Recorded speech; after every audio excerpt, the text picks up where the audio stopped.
안녕하세요. 저는 40대가 된 여자입니다.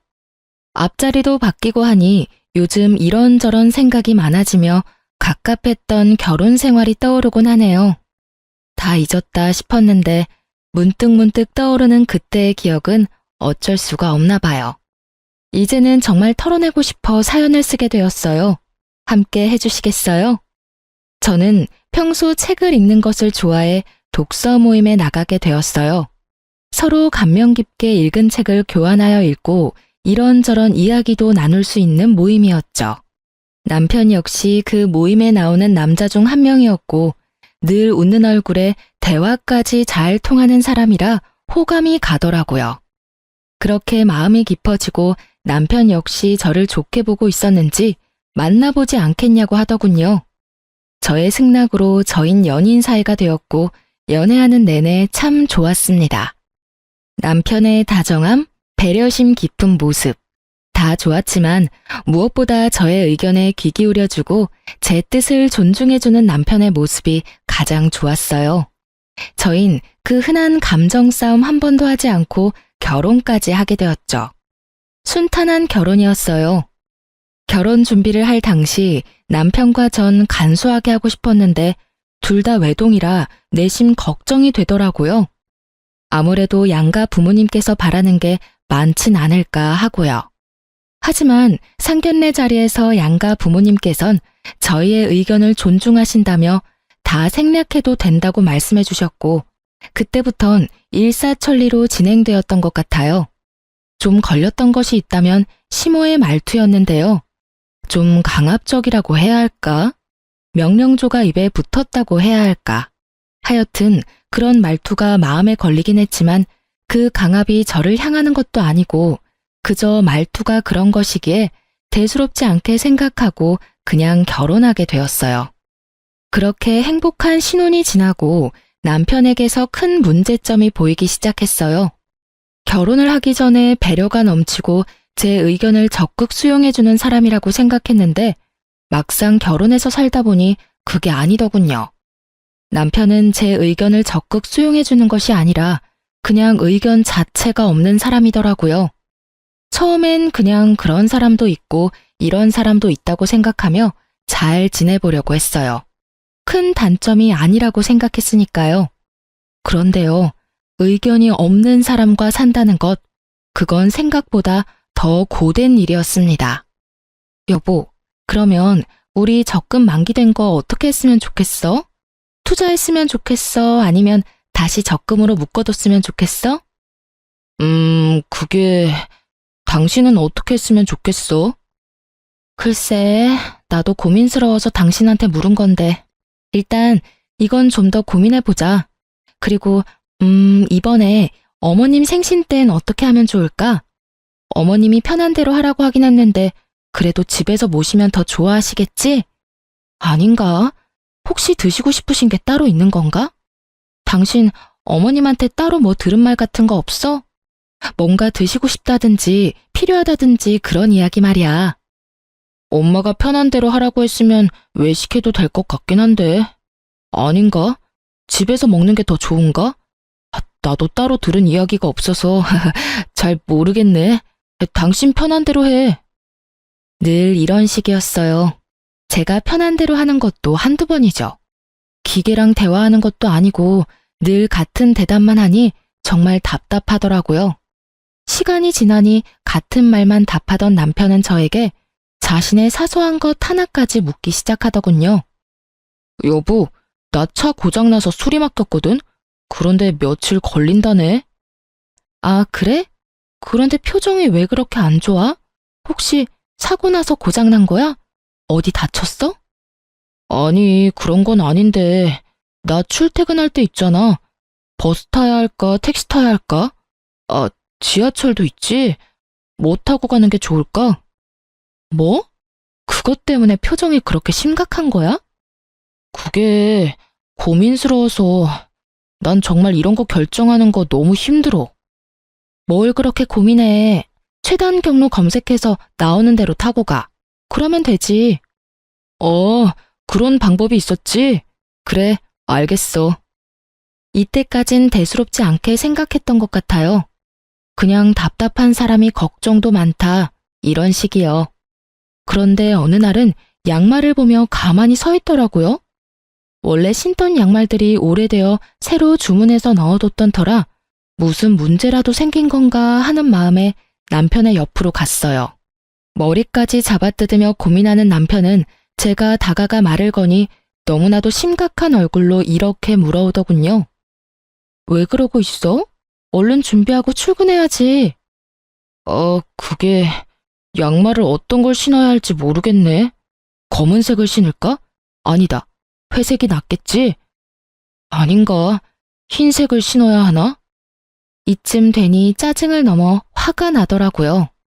어차피 신발 신으면 잘 보이지도 않는 양말 뭐가 그렇게 중요하다고. 그리도 심각한 얼굴로 10분이 넘는 시간 동안 고민을 하고 있다니 패션 양말 골라 신는 것도 아니고 저로서는 참 이해가 되지 않았어요. 아무거나 신어 여보. 아무거나 신기엔 너무 고민스러워서 그래. 그러지 말고 여보가 좀 골라주면 안 돼? 여보가 무슨 유치원생도 아니고 이런 것까지 내가 골라줘야 해?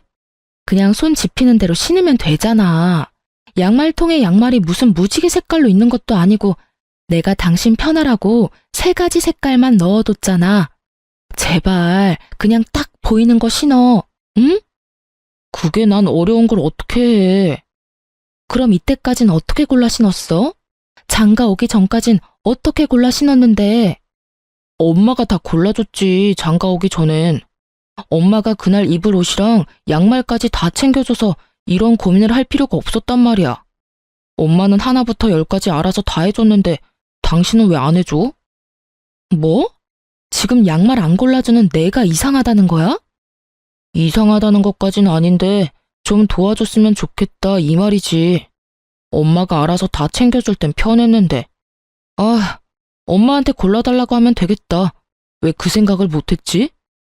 이러면서 시모에게 영상통화를 거는데 정말 이건 아니다 싶더군요. 더 황당한 건 그런 상황을 시모는 자연스럽게 받아들이고 진지하게 양말을 골라주고 있다는 점이었어요. 아니, 검은색, 회색, 흰색에서 고를 게 뭐 있다고 고르나요? 그것도 그렇게 진지하게요. 거기에다가 1~2살 먹은 어린애도 아니고 득달같이 영통까지 걸어 물어보는 남편이나 그걸 또 자연스럽게 골라주고 있는 시모나.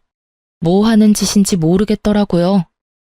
제가 황당함에 얼이 빠진 사이 전화를 끄는 남편은 뭐가 그리 신이 나는지 웃고 있었고 그런 남편의 모습이 더욱 이해되지 않았어요. 아니 여보, 지금이 몇 시인 줄은 알아? 7시 조금 넘었어. 당신 생각이 있어 없어? 꼭 이 아침부터 전화해서 그런 걸 물어야 해? 그럼 어떻게 해? 당신은 골라주지도 않고 짜증만 냈잖아. 나도 당신한테 묻는 거 짜증나고 스트레스 받는다고. 그래서 앞으로도 이렇게 어머님한테 전화해서 묻겠다는 말이야? 왜 진작 이 생각을 못했나 모르겠어. 결혼하기 전에도 엄마 말대로 해서 편했고 손해본 적도 없었어. 새삼 우리 엄마 정말 대단하다. 그렇지? 난 여보가 새삼 대단해. 당신이 마마보이야? 어떻게 하나부터 10까지 어머님한테 다 묻고 살겠다는 거야? 그것도 결혼까지 한 사람이. 당신은 한 집안의 가장이야. 알고는 있어? 마마보이라니. 당신 말이 좀 심한 거 아니야? 난 그저 고민하느라 흘려보내는 시간도 아깝고 거기에서 오는 스트레스도 싫을 뿐이야. 엄마한테 묻기만 하고 엄마가 시키는 대로만 하면 뭐든 다 좋아지는데 그게 왜 마마보이야? 이건 당연하고 합리적인 선택이라고 하는 거야. 알겠어? 앞으론 당신 대신 엄마한테 물을 테니 그런 줄 알아. 사실 내가 엄마하고 상의해서 결정하면 당신이 더 편하고 좋은 거 아니야? 하여튼 나 출근해. 저녁에 봐. 이렇게 말한 남편은 시모와 5분의 통화로 결정된 검은색 양말을 신고 출근을 하더군요. 그제서야 알겠더군요.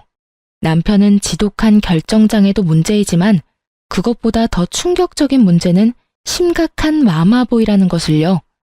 한번 영상통화에 포문을 연 남편은 틈만 나면 시모에게 전화를 하기 시작하더라고요. 그저 양말이나 옷을 골라달라는 전화들이었으면 제가 이곳에 사연까지 쓸 일은 없었겠죠. 아니, 애초에 이혼까지 하진 않았을 겁니다. 남편은 저와 일어나는 크고 작은 일까지 의견을 묻는다는 명목하에 다 알리기 시작하더군요.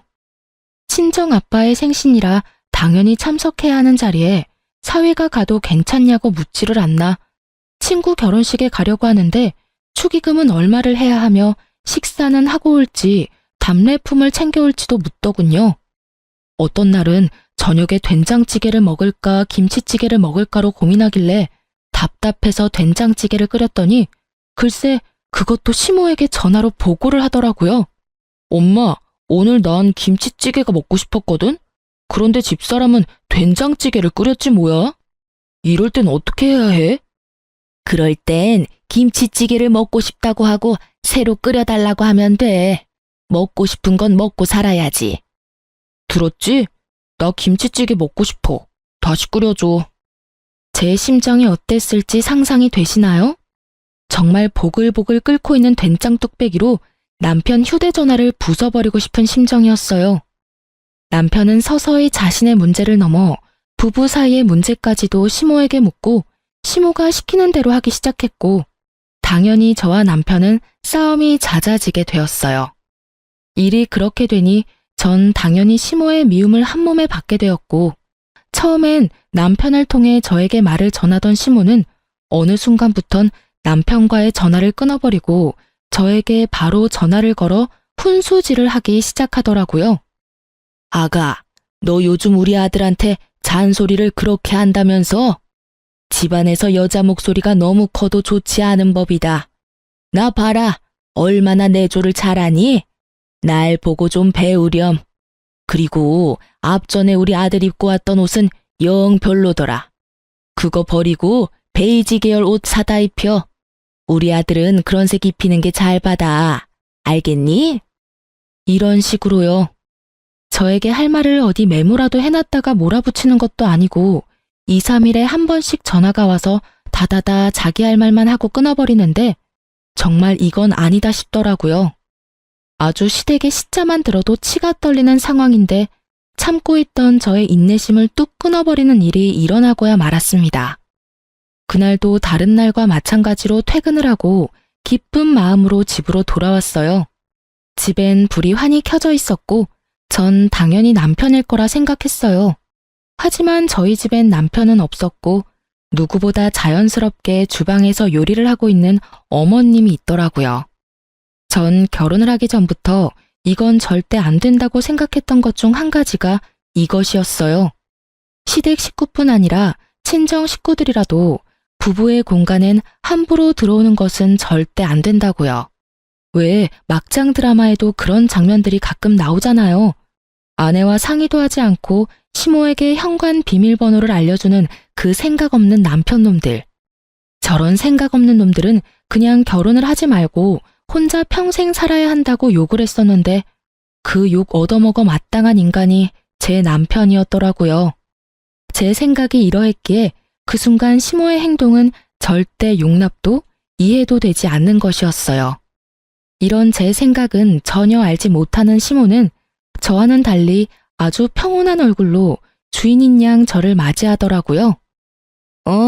왔니? 아니 글쎄 우리 아들이 오늘 전화가 왔는데 집에 먹을 게 없다고 하면서 쫄쫄 굶게 생겼다고 하길래 왔단다. 오랜만에 너도 보고 싶기도 하고 음식도 할 겸 해서 말이야. 쫄쫄 굶기는 개뿔. 저요 요리 학원도 다녔었고 친정엄마에게 웬만한 건 다 배워와서 음식 꽤 하는 편이었어요. 거기에다 요리하는 것도 좋아해서 냉장고를 비우는 일도 없었고요.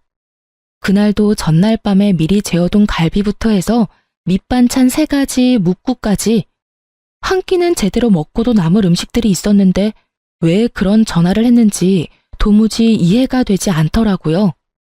이쯤 되니 남편은 그냥 저를 괴롭히고 싶은가 하는 생각도 슬슬 올라오며 저의 화는 더욱 솟구치고 있었죠. 그렇지 않고서야 일을 이렇게까지 만들 리는 없을 테니까요. 냉장고에 오늘 먹을거리 다 만들어뒀는데 그이가 못 봤나 봐요. 그렇지 않아도 봤는데 우리 아들이 먹을 만한 게 없더라.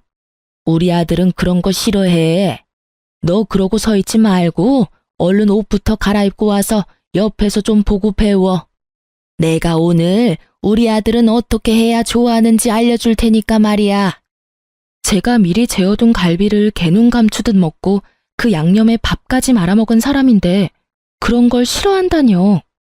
그리 잘 먹었던 것이 기억이 나 굳이 피곤한 몸을 이끌고 장보다가 손수 재워둔 것이었는데요. 그냥 시모가 오고 싶어 안달이나 아들 핑계를 대고 와서 주방을 점령한 것이 분명해 보이더라고요. 전 이대로는 안 되겠다 싶었고 일단 옷은 갈아입어야 했기에 방으로 들어와 옷을 갈아입으며 최대한 마음을 가라앉혔어요.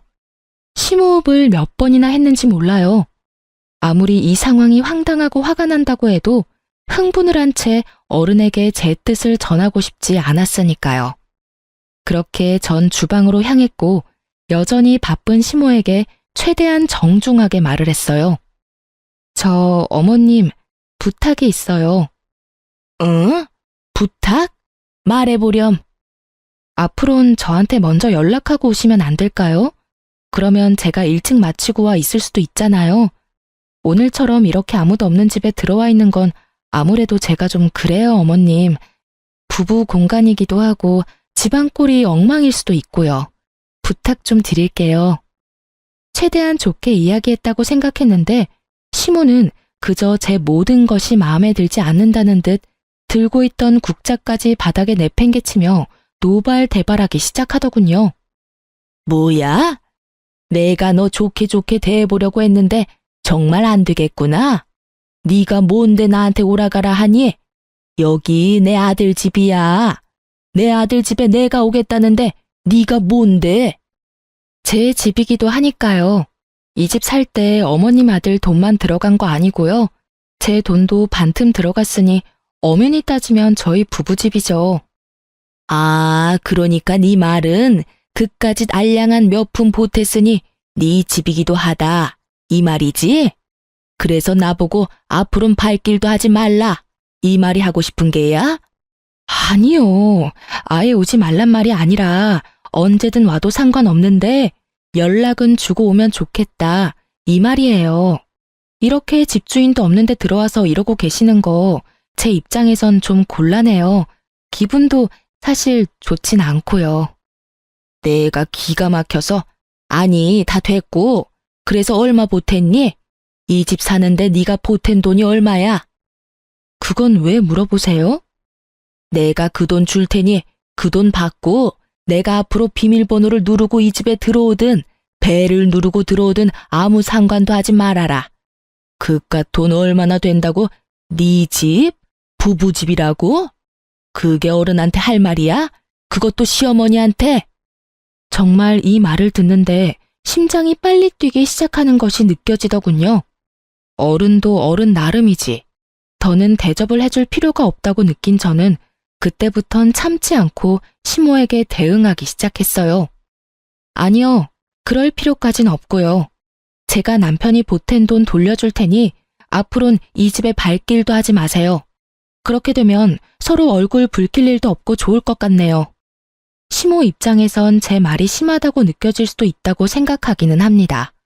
하지만 애초에 처음부터 제가 나쁘게 말한 것도 아니었고 좋게 이야기했음에도 불구하고 말이 통하지 않으니 좋게 이야기할 필요가 없다는 생각이 들더라고요. 그리고 다툼이 생기더라도 이참에 확실히 해놓지 않으면 앞으로 살면서 계속 이 문제로 크고 작은 언쟁이 오갈 것이 분명했기에 좀 강하게 나갔던 것 같아요. 시모는 이런 상황은 예상도 하지 못했는지 표정이 확 바뀌기 시작하더니 그때부턴 마구잡이 폭언이 시작되더라고요. 이 미친 것이 뭐야? 뚫린 입으로 한다는 말이 뭐? 발길도 하지 말아달라고? 오냐오냐 했더니 인연이 시댁 무서운지 모르고 말짓거리지? 너 오늘 잘 걸렸다. 오늘 내가 너 그 썩어 빠진 정신머리 확 뜯어 고쳐주마. 꿇어. 얼른 무릎 꿇고 돈이 발휘될 때까지 빌어. 얼른. 제가 왜요? 제가 뭘 잘못해서 무릎까지 꿇어야 하나요?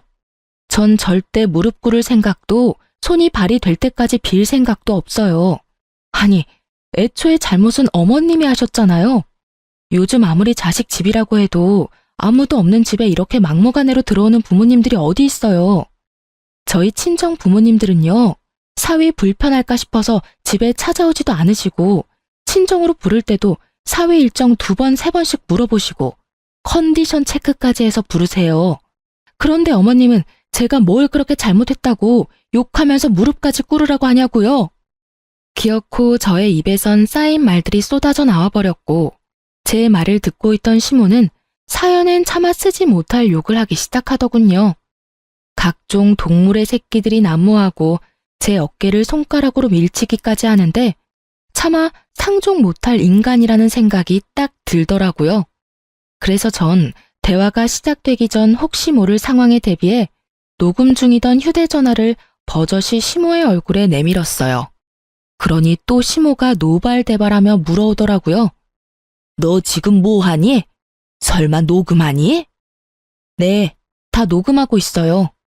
혹시나 하는 상황이 오면 이런 것도 다 증거가 된다고 하더라고요. 그래서 미리미리 증거 확보하고 있어요. 사실 증거용으로 녹음한 것은 아니었고 남편에게 네가 오늘 나에겐 단 한마디 상의도 없이 시모에게 현관 비밀번호를 알려줘서 이런 상황까지 왔다는 것을 들려주려고 녹음한 것이었는데 이게 이런 식으로 쓰일 줄은 저도 미처 알지 못했네요. 하여튼 시모는 본인이 생각해도 말이 심해도 너무 심했다 싶었는지 이때부턴 말은 하지 않았고 말 대신 눈으로 욕을 하기 시작하더군요. 그러면서 본인이 만든 음식과 식탁 위에 올려져 있던 한약을 챙기며 이렇게 말하더라고요. 내 아들 먹이려고 한 음식 네 입에 들어가는 꼴은 못 보겠으니 다 챙겨가서 내 아들 먹이마. 그리고 이 한약은 너 임신 잘 되라고 비싼 돈 주고 지어온 한약인데 네 말대로 혹시 모르는 상황이 올 수도 있으니 이것도 가지고 가마. 네, 그렇게 하세요. 그리고 다음부턴 연락은 꼭 하고 오시고 빈집에는 들어오지 마세요. 못된 년 같으니라고 오라고 부탁을 해도 앞으로는 올 일 없을 것이다. 오늘 네가 나한테 어떻게 했는지 잊지 말렴. 내 기필코 네가 땅을 치고 후회하게 만들어줄 테니. 마지막까지 대화를 욕으로 마무리한 시모는 현관으로 향했고 그 순간 퇴근하고 돌아오는 남편과 마주하게 되었죠. 머리끝까지 화가 난 시모는 남편을 지나쳐 나가버렸고 남편은 심상치 않은 분위기를 감지했는지 집으로 들어오려던 발걸음을 돌려 그대로 시모를 따라가 버리더라고요. 기가 얼마나 막히는지 그저 코웃음만 나더군요. 전 이때부터 심각하게 이혼을 고민하게 되었어요. 사랑? 물론 남편을 사랑하긴 했었죠. 그러니 결혼까지 하게 되었던 거고 그때껏 모진 수모도 참아왔던 거고요. 하지만 그 사랑이란 감정도 많은 실망들로 인해 식어버린 지 오래였고 무엇보다 저딴 인격의 시모를 진심으로 존경하며 잘 살 자신이 없었어요. 제 고민이 깊어지는 사이 일주일이 지났고 그렇게 가버린 남편은 연락도 없이 돌아오지 않고 있었어요. 하루 이틀이야 저 역시 머리가 복잡했기에 돌아오지 않는 남편을 보며 차라리 잘 됐다는 생각도 했었지만 그것이 3일이 되고 4일이 되더니 기어코 일주일 찍고 나니 아무리 그래도 이건 아니라는 생각이 들더라고요. 그래서 전 끝을 내더라도 얼굴을 보고 끝을 내야겠다는 생각에 시댁으로 찾아가게 되었어요. 시댁에 도착을 하니 어떤 젊은 여자가 시댁 문을 열고 들어가고 있었는데 한눈으로 봐도 처음 보는 여자인데 자연스럽게 열린 대문으로 들어가고 있더라고요. 누구인지 떠올리는 것도 잠시 제대로 닫히지 않은 대문을 열고 시댁으로 들어갔고 현관문도 열어보니 잠겨있지 않아 인기척을 내며 들어가려는 순간이었어요. 임신이라는 단어가 제 귀에 와서 딱 박히는 순간 전 모든 행동을 멈추고 시모와 젊은 여자의 대화를 엿듣기 시작했어요. 그러니까 임신은 언제든 가능하다 이 말이죠? 그거 참 다행이네요. 네, 병원에서 자궁도 건강하고 다른 문제점도 없다고 했어요. 결과지는 여기 있어요. 좋네요. 아유, 한 번에 임신이 되면 얼마나 좋을까. 내 나이도 있고 아들도 그렇고 빨리 손주가 보고 싶거든요. 오죽했으면 이런 짓까지 하겠어요. 이야기를 들어보니 시모가 드디어 정신이 나갔는지 대리모를 들인 것 같더라고요. 당장이라도 그 잘난 아들 이혼이라도 시키고 싶은데 저에게 이혼 사유는 없고 그렇다고 제가 호락호락 이혼을 받아들이지 않을 것이 분명하고 그런 와중에 손주는 빨리 보고 싶은데 제 피가 섞인 손주는 보고 싶지 않았던 시모가 이 미친 짓을 꾸민 것이었어요. 이런 정신 나간 일에 남편의 뜻은 어땠는지 생각할 필요도 없었어요. 그 인간은 엄마 말이라면 똥이라도 처먹을 그런 인간이었으니까요. 아, 약은 잘 챙겨 먹고 있죠? 이 한약 유명한 한의원에서 지어온 임신 잘 되는 약이에요. 이왕 일 치르기로 한 거 빨리 끝내는 게 서로한테 좋지 않겠어요? 네, 들어오던 날부터 해서 3일 동안 하루도 빠지지 않고 잘 먹고 있어요. 오늘은 배도 유난히 더 따뜻한 것 같고 그렇네요. 그래요? 비싼 값 하네요. 그리고 다시 한번 말하지만 우리 바깥 양반 앞에서는 지금까지 했듯이 내 먼 친척 딸이라고 해주면 돼요. 절대 실수하면 안 되는 거 알고 있죠? 네, 그럼요. 실수하지 않도록 할게요. 걱정하지 마세요. 3일이나 됐더라고요. 남편이 시댁에서 지내기 시작한 지 고작 일주일인데 그 젊은 여자가 시댁에서 지내기 시작한 게 3일이라니. 어이도 없고 머리끝까지 화도 차올랐지만 일단 전 그 자리를 벗어났어요. 들이닥쳐 다 엎어버리고 끝내버리기엔 벌인 일에 비해 너무 약한 벌을 주는 것 같았으니까요. 집으로 돌아온 전 당장이라도 남편 놈을 집으로 불러들여야 하나 고민도 했지만 이미 이혼도 결심했겠다. 남편 꼴도 보고 싶지 않을 뿐더러 남편이 시댁에 있어야 진정한 복수가 될 것 같아 그냥 두기로 했어요. 전 어떻게 해야 할지 고민했고 묘수가 될지 무리수가 될지 모르겠지만 한 가지 방법이 번뜩 떠오르더군요. 다음날 전 꽤 일찍부터 시모의 집 가까운 곳에 차를 주차하고 남편이 돌아오길 기다렸어요. 아무래도 저녁엔 시부도 집에 있을 것이고 일이 일어난다면 낮일 거란 생각에 일찍 서두른 것인데 아니나 다를까 점심시간이 지나자 반차라도 쓴 것인지 남편 놈이 모습을 드러내더라고요. 저는 숨죽여 시댁을 주시했고 뒤이어 시모가 나오는 모습을 보고 확신에 차 경찰에 대리모를 고용해 불법적인 행위가 일어나는 곳이 있다며 신고를 했습니다. 여러모로 고생이 많으신 경찰관분들은 정말 총알같이 출동을 해주셨고 저는 경찰관들을 대동하고선 시댁을 들이닥쳤어요. 남편이 집에 두고 간 시댁집 열쇠를 챙겨온 덕에 벨 따윈 누를 필요도 없이 그야말로 현장 급습을 하게 된 것이었죠. 갑작스럽게 들이닥친 저와 경찰관을 본 남편과 여자는 크게 당황을 하더라고요. 다행인지 불행인지 너무 빨리 들이닥치는 바람에 일을 치르기 전이었지만 그 정황들이 어떤 상황인지 모두 알려주고 있었죠. 여자는 당황스러운지 방으로 숨어 나오지 않았고 남편은 거실로 나와 아무 말도 못하고 저와 경찰분들의 눈치만 살피며 시모에게 연락을 하고 있더라고요. 뭐 당연한 일이라고 생각했네요. 저 생각이라고 없는 놈이 이 상황에서 무슨 말을 해낼 수 있겠어요? 시모는 근처에서 대기하고 있었는지 빨리도 돌아왔고 오면서 변명거리라도 생각했는지 신발을 벗기도 전에 말을 쏟아내고 있더라고요. 대리모라니 말도 안 돼요. 저 애는 우리 아들이랑 지금 만나고 있는 애라고요. 에? 유부남 아닌가요? 여기 이분이 부인이라고 하던데요. 유부남 맞아요. 맞긴 한데 곧 이혼할 예정이라 별거 중이었어요. 아무래도 며느리가 큰 오해를 하고 신고까지 한 모양인데 절대 그런 거 아니니 이만 돌아가 주세요. 이혼이라뇨? 전 이혼에 관해선 이야기 들은 적도 없는걸요.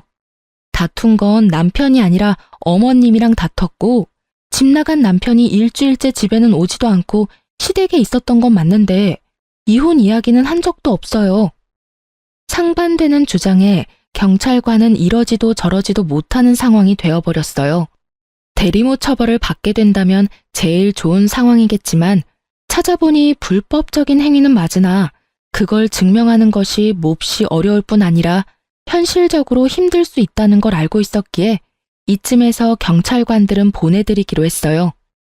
애초에 저의 계획은 이 모든 광경을 경찰분들이 함께 보고 들어 훗날 혹시 모르는 상황에 이와 같은 사유로 신고했다는 기록을 남기고 또 저의 증인이 되어주시면 좋겠다 하는 마음에서 신고를 한 것이었으니까요. 저의 계획대로 경찰관들은 언제든 도움이 필요하다면 연락을 달라며 연락처를 주고 가셨고 시모는 저에게 고래고래 소리를 지르기 시작하더군요. 이 미친년아, 이게 무슨 짓이야? 경찰에 신고를 해? 네가 제정신이야? 누가 누구한테 해야 할 말을 하고 있는지 어머님이야말로 제정신이세요? 도대체 무슨 생각이면 이딴 짓까지 할 수 있는지 그 정신세계가 다 궁금하네요. 비치지 않고서야 이딴 짓을 벌일 생각을 하세요? 이렇게 된 게 다 누구 탓인데? 다 너 때문이잖아. 이게 왜 제 탓이에요? 미쳐도 곱게 미쳐야지. 왜 엄한 사람 탓을 하세요? 네가 날 무시해서 이런 일이 일어난 거다.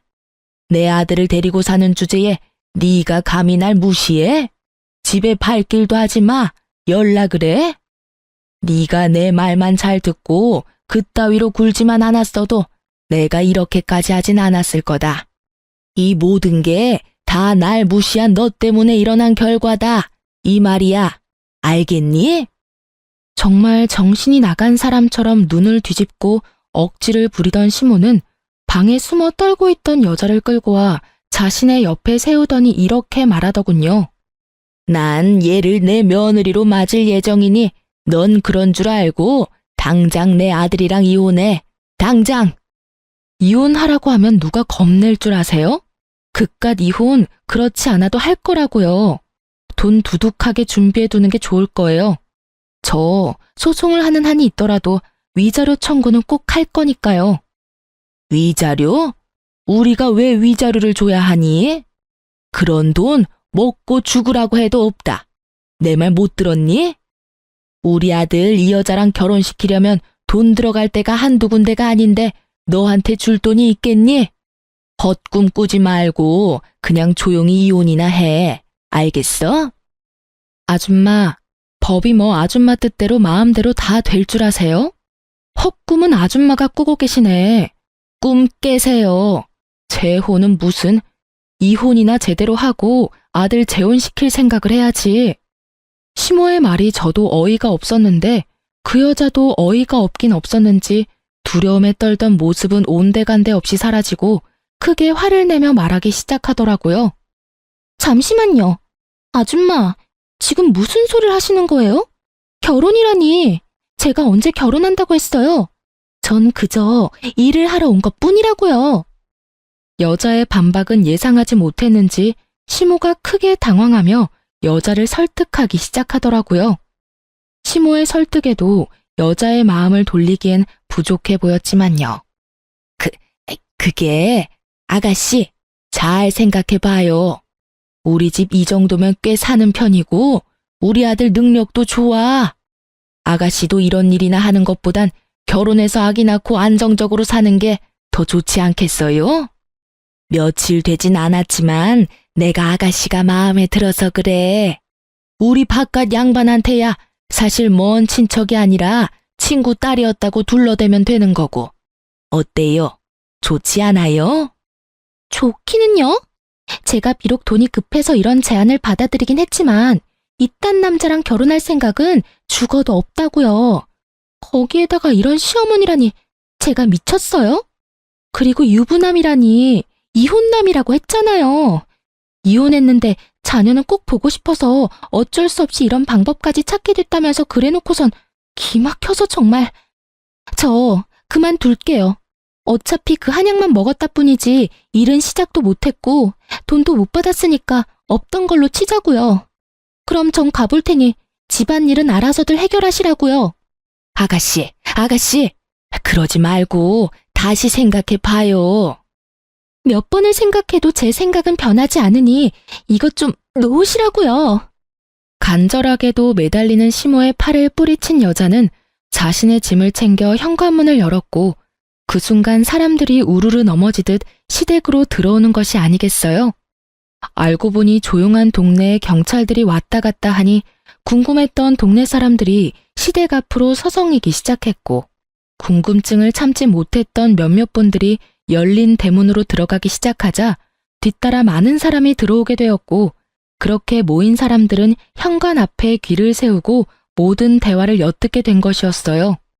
동네에서 온갖 고상한 척은 혼자 다 하며 시모 홀로 저 세상 우아한 척은 다 하고 다닌 것을 아는 저로서는 참 눈물나게 웃긴 상황이었지만 시모에겐 그만큼 치욕스러운 일이 없는지 얼굴이 홍당무처럼 붉어졌더라고요.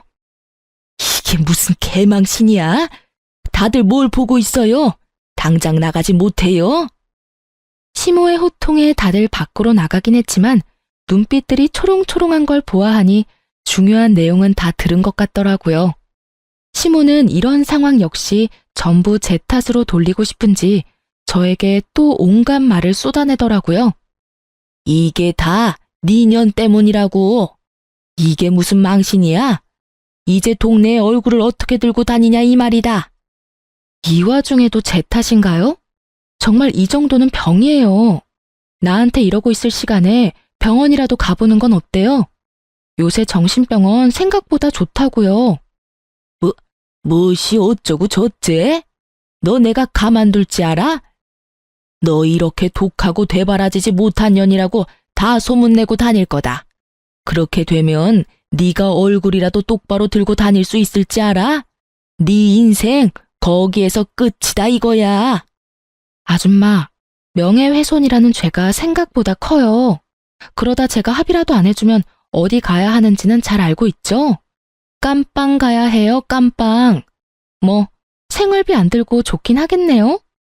머리채 정도는 잡혀줄 요량으로 한 말인데 시모는 아무 말도 하지 못하고선 목덜미만 잡고 곡소리를 내고 있더군요.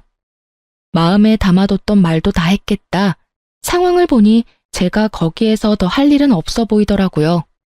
이미 제가 바랬던 것보다 더욱 만족스러운 상황이었으니까요. 전 한 가지 중요한 사실과 더불어 이혼을 통보하고선 시댁에서 나왔어요. 혹시 알아? 나 여기 들어오는 순간부터 시작해서 지금까지 다 녹음 중이야. 덕분에 이혼 과정이 좀 더 수월할 것 같네. 이혼 서류 보낼 테니까 도장 찍어서 법원으로 가지고 와. 그러면 법원에서 보자. 혼자 오기 그러면 네 엄마랑 오든가 해.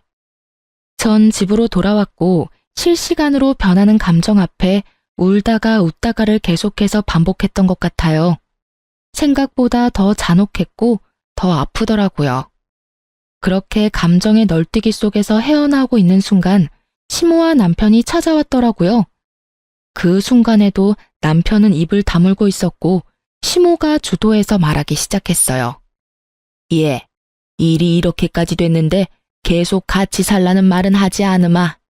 이혼은 물론이고 조건도 다 맞춰줄 테니 부탁 한 가지만 들어주면 안 되겠니?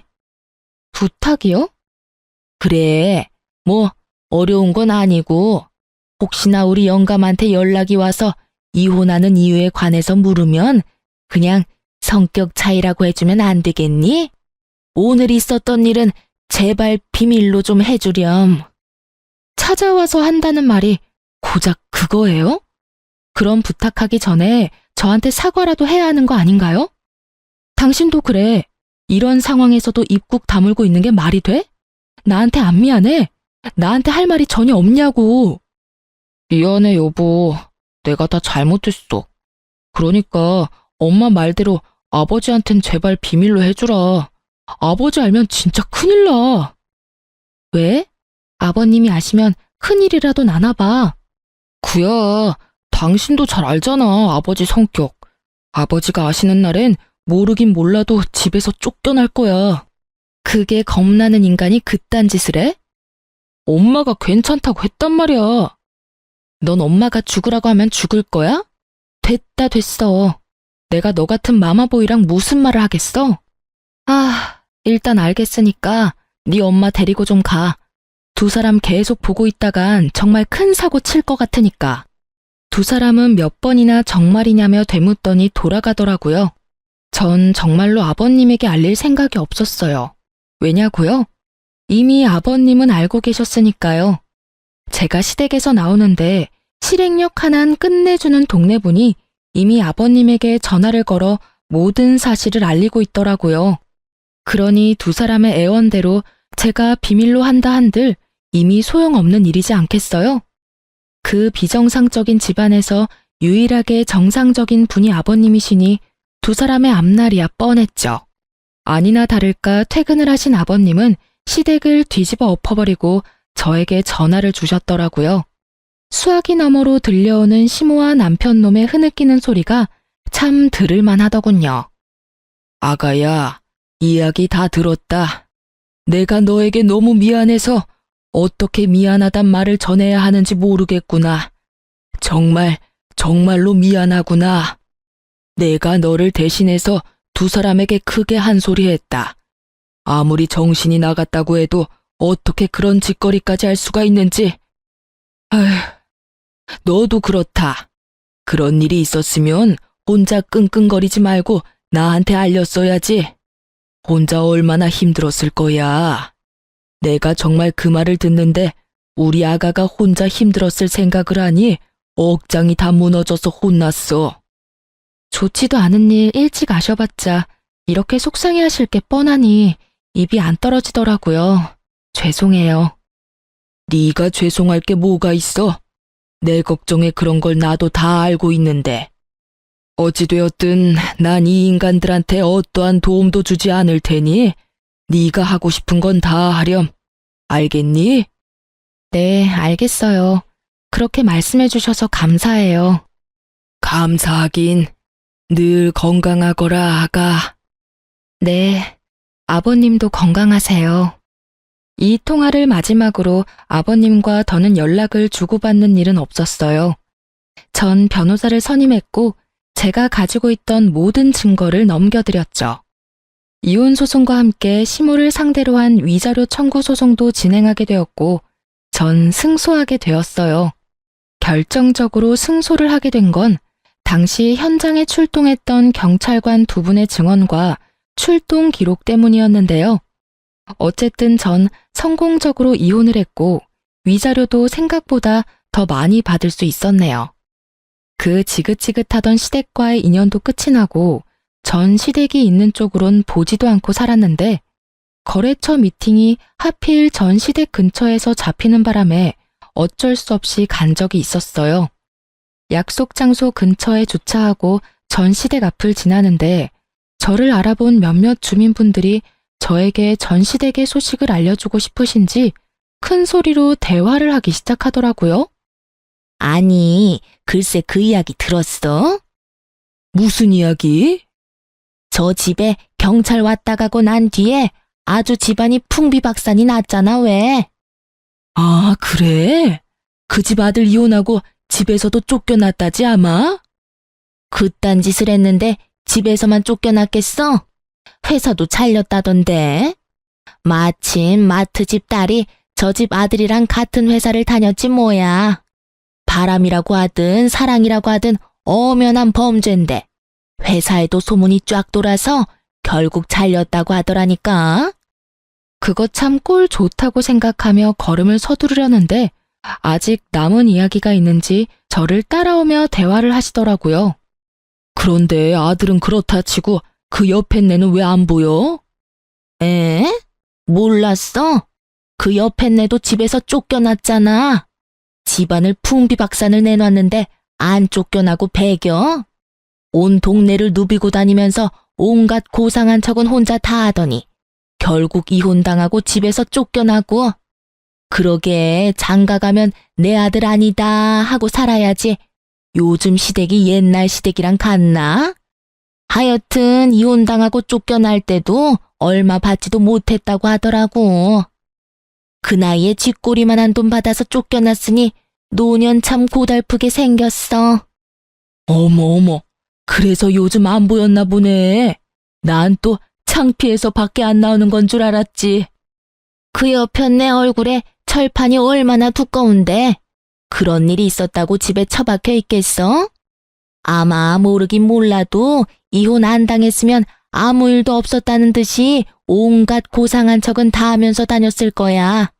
그 꼴 안 봐도 돼서 얼마나 다행인지. 아, 그리고 들어보니까 끼고 살던 아들이랑 나란히 쫓겨나서 다른 동네에서 월세방 얻어서 살고 있다고 하더라고.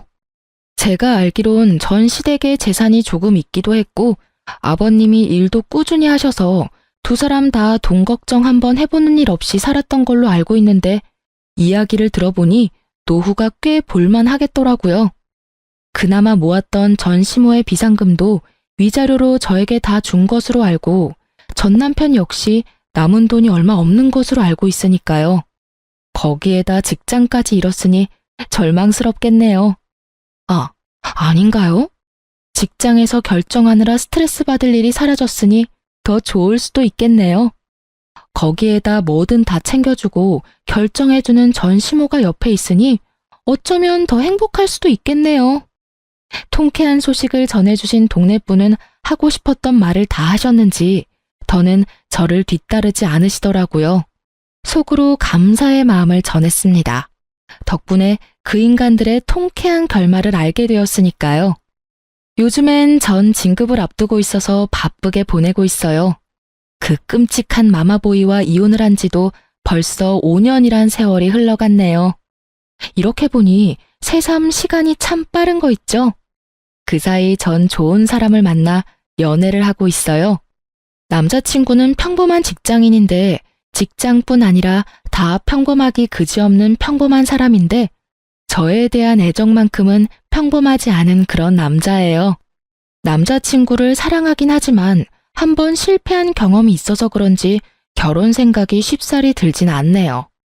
이런 저의 마음을 남자친구도 아는지 조급하게 생각하지 않는다며 기다려준다고 하고요. 뭐 이렇게 연애만 해도 좋다고 하니 일단 지금 이 순간을 즐기며 2번 실패하는 일은 없도록 신중하게 고민해 보려고요. 이로써 저의 사연은 끝이 났네요. 어떠셨을지 모르겠어요. 전 다른 분들 사연을 들을 때 함께 욕도 하고 통쾌해하며 사연을 듣곤 했었는데 여러분도 그러셨나요? 어쨌든 저의 긴 사연 들어주셔서 감사합니다. 좋은 하루 되세요.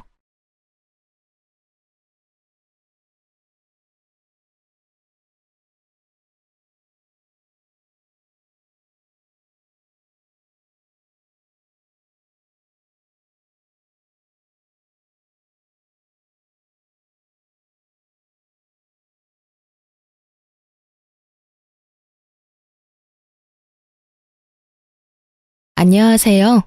제가 이혼을 하게 된 지도 벌써 2년이란 시간이 지나 3년에 가까워지고 있네요.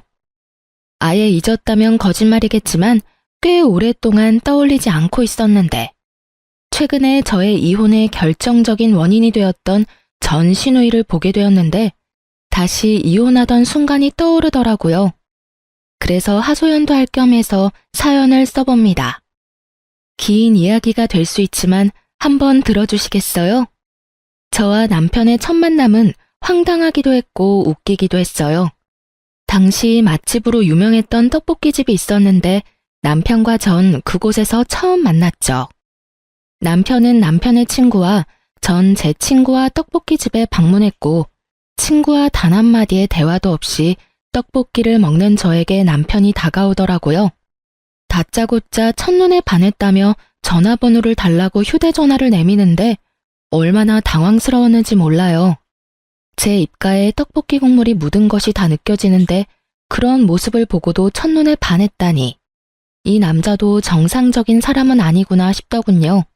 그러면서도 그 비정상적인 남편의 모습이 꽤 좋더라고요. 나의 추한 모습을 보고도 첫눈에 반했다는 남자.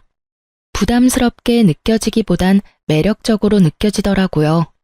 그래서 전 입을 가린 채 전화번호를 찍어주었고 연락을 주고받게 되었어요. 그렇게 저희는 가볍게 만나보며 3달간 서로를 알아보는 시간을 가졌고 그 후엔 자연스럽게 진행되었어요. 남들과 같이 불타는 연애 기간을 거쳐 결혼까지 하게 되었죠. 결혼 이야기가 오갈 당시 한 가지 걸리는 부분이 있었는데 그건 다름 아닌 남편의 가족 관계 때문이었어요. 남편은 누나만 3명인 그야말로 아들 귀한 집에 막내 아들이라는 사실이 꽤 걸리더라고요. 이세 문제는 시모가 아들 못 낳는 서러움이 컸던 터라 딸이든 아들이든 원하는 시기에 하나만 낳아서 잘 키우면 된다고 말해준 덕분에 안심이 되었지만 문제는 신우가 셋이나 된다는 것이었어요.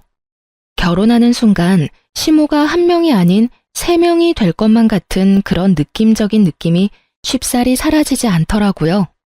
제가 알게 모르게 걱정하는 눈치니 남편이 이렇게 말하더군요. 자기가 그렇게 걱정할 필요 없어. 누나들 다 시집가서 애 키우고 산다고 나한테 신경 쓸 겨를이 없거든. 다들 본인 가정 지키며 산다고 바빠. 전 이런 남편의 말을 믿고 결혼을 하게 되었고 남편의 말대로 신우들은 저희 부부에게 무관심에 가까울 정도로 관심이 없었어요. 그 흔한 안부 연락조차 없더군요. 가끔 제가 안부차 연락이라도 드리면 연락해준 건 정말 고마운데 앞으론 굳이 이러지 않아도 된다며 저를 위해 주셨고 전 오로지 부부 사이만 신경 쓰며 행복한 신혼생활을 즐기고 있었어요. 그렇게 행복한 4년이 지나고 잘 사는 줄만 알았던 둘째 시누이가 남편의 외도로 인해 갑작스럽게 이혼하게 되었고 새로운 둥지를 시댁에 틀게 되며 저희의 다툼은 시작되었어요. 이혼하고 돌아온 둘째 시누이는 전혀 다른 인격의 사람이 되어 있었고 그 예민함은 말로 할 수 없는 정도였죠. 가끔 시댁에 가는 날이면 저를 향한 안 입고 온 시선과 함께 어떻게 해서든 트집을 잡고 싶어 안달이 난 사람처럼 꼬투리를 잡기 시작하는데 정말 미칠 지경이었어요. 한날은 남편이 퇴근이 늦어져 예상했던 시간보다 시댁에 늦게 도착하게 되었고 엄연히 제 탓도 아닌데 저를 나무라기 시작하더라고요. 왜 이렇게 늦어? 집안에 제일 어린 것들 때문에 도대체 몇 명이나 밥도 못 먹고 기다리는 거야? 아, 죄송해요. 많이 시장하시죠? 이 사람이 생각보다 퇴근이 늦어지는 바람에 조금 늦었네요. 그걸 변명이라고 해? 그러면 올케라도 먼저 와서 어른들 식사 준비를 했어야지.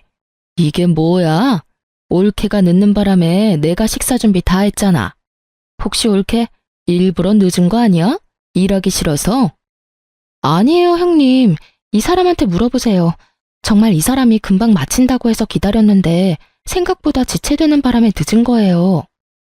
전 억울함을 토해내며 남편을 향해 얼른 돕지 않고 뭐하냐는 눈빛을 보냈고 이런 제 마음을 알아챈 남편이 제 말에 동의를 하며 제 편을 들어주더라고요.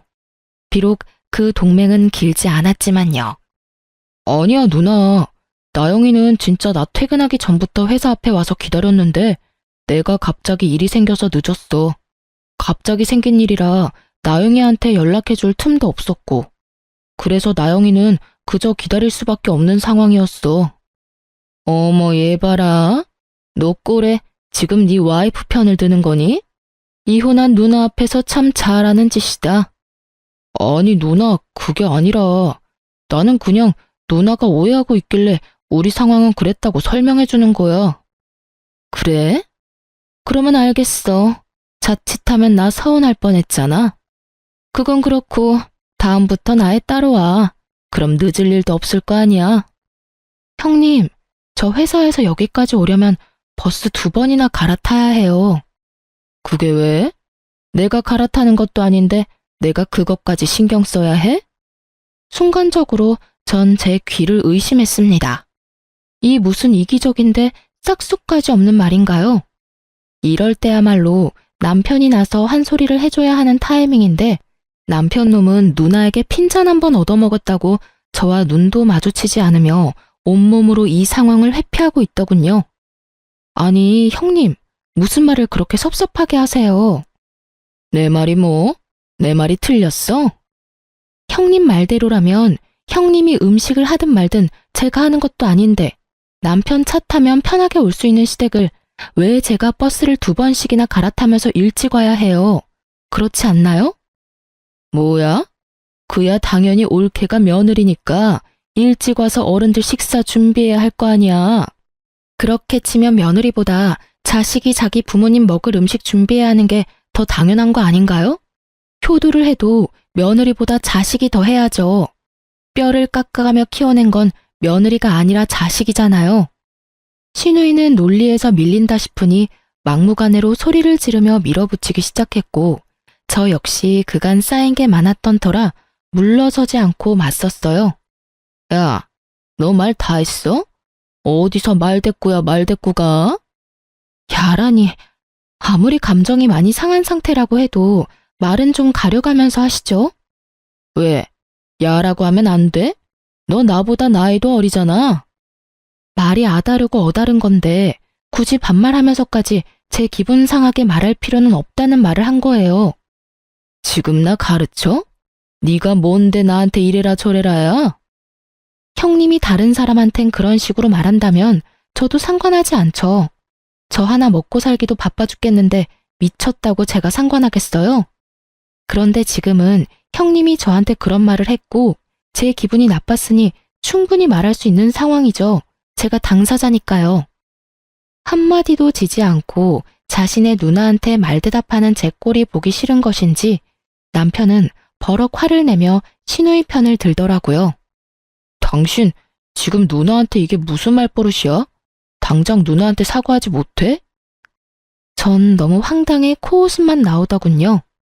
남편은 저에게 사과를 강요했고 전 그런 남편의 말을 무시한 채 시댁에서 머물 때 쓰는 저희 방으로 들어가 버렸습니다. 뒤이어 남편이 따라 들어오고 자신이 생각해도 너무했다 싶었는지 늘 하던 식상한 멘트를 날리기 시작하더라고요. 당신도 잘 알잖아. 내가 말은 그렇게 해도 당신 편이라는 걸. 요즘 누나가 상황이 그렇다 보니까 좀 많이 예민해. 당신도 알다시피 누나가 원래 그런 사람은 아니었잖아. 그러니까 당신이 조금만 이해해줘. 이 시기만 지나면 곧 괜찮아질 거야. 응? 남편의 말을 듣고 있자니 짜증이 확 솟구치더군요. 그런 게 어디 있어? 형님은 원래 그런 사람이 아닌 게 아니라 애초에 그런 사람이기에 지금 저렇게 행동하는 거야. 알겠어? 그리고 내가 처음부터 이랬어? 나도 처음엔 형님 잘 대해주려고 애썼어. 그런데 나만 애쓰면 뭐해? 상대방은 나랑 잘 지낼 생각조차 없어 보이는데. 내가 무슨 형님 봉이야? 형님 샌드백이야? 왜 애꿎은 나한테 화풀이를 하시냐 이 말이야. 전 그렇게 적나라하게 시누이에 대한 불만을 표했고 남편은 누나에 대한 험담 섞인 사실을 받아들이고 싶지 않았는지 기분 상한 티를 팍팍 내더라고요. 기분 상할 수도 있다고 생각했어요. 왜 그런 거 있잖아요. 내 가족 나는 욕해도 다른 사람이 욕하는 건 싫은 기분. 하지만 이젠 저도 가족 아닌가요? 남편이 시댁보다 더 보살펴야 할 가족은 이제 저잖아요. 시누이도 시누이지만 남편에 대한 실망감과 서운함이 더 커지더군요. 남편 역시 저에 대한 실망감이 컸는지 감정을 숨기지 않았고 생각해보면 그때부터 남편은 저와 눈도 마주치지 않으며 거리를 두기 시작했던 것 같아요. 그러면서 제 편을 들지 않는 치졸한 방법으로 저에게 복수를 하기 시작하는데 시댁에 갈 때면 늘 혼자인 기분이 들더군요. 거기에다 임신에 대해선 어떤 간섭도 하지 않겠다던 시모는 보란듯이 압박을 하기 시작하더군요. 예, 너희 결혼한 지가 벌써 4년이 지나간다. 이쯤 되면 너희도 아기 소식 들릴 때가 되지 않았니? 아, 그렇긴 한데 그게 생각보다 쉽진 않네요. 내가 웬만하면 이런 말까지 하지 않으려고 했는데 우리 둘째가 하는 말이 이렇게까지 자연 임신이 안 되면 문제가 있는 거라고 하던데 혹시 검사라도 해봤니? 시모가 말하는 둘째는 시누이가 확실했고 갑자기 왜 이런 말을 하나 싶었더니 시누이의 입김이 작용한 것이 분명해 보이더군요. 누구의 입김이 작용했든 늦어지는 것은 맞는 말이기에 참고 넘어가려고 했는데 시모는 임신이 되지 않는 것을 오로지 저의 탓으로만 돌리고 있더라고요. 아니요, 그렇지 않아도 남편이랑 이야기해봤는데 이번 달은 바빠서 안 되고 다음 달쯤에 같이 병원 가보기로 했어요. 뭐? 우리 아들이 병원을 왜 가니? 우리 아들은 문제 없어, 얘. 둘째 이야기 들어보니까 그런 건 여자 쪽에 문제가 있을 가능성이 높다고 하더라. 괜히 바쁜 애 괴롭히지 말고 가려거든 혼자 가. 알겠니? 참 할 말이 없더라고요.